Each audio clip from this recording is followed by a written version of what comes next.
For this project, the big idea is focusing on the primary colors, red, yellow, and blue, and how we can have them layered and mixed to create other colors, to create what we call the secondary colors, orange, purple, and green.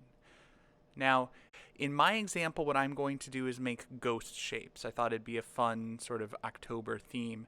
So I am drawing just 3 different ghost shapes, and I'm using a Sharpie so that when I paint over this, the ink will not smear or spread. Of course, you don't have to use a Sharpie, you don't have to use a paint during remote learning. You have your choice of materials. You could do the same thing using crayons, colored pencils, whatever you would like. But I'm going to be using watercolor paints, and the first thing that I'm going to do is paint one of those ghost shapes red, and I'm going to paint the entire ghost shape red on the left-hand side.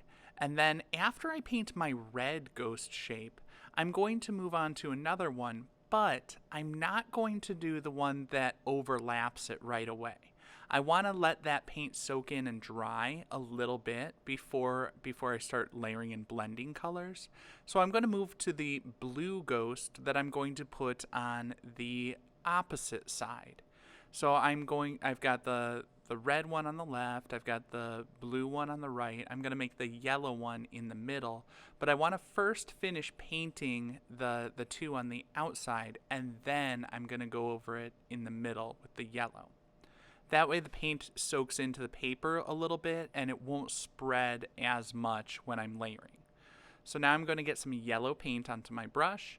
I am going to paint, as I said, the yellow ghost in the middle. I'm going to start with just the area where it's going to be unblended. And then I'm going to get a little bit of yellow and go over the blue so it forms a green where the two overlap. And I want to make sure I clean my brush after I do that. Then I'm going to go over the red area with the yellow to make a little bit of an orange where those two overlap. Now, of course, you don't have to make a ghost. You can have whatever you would like. Balloons, you could have them overlapping shapes to make a colorful caterpillar.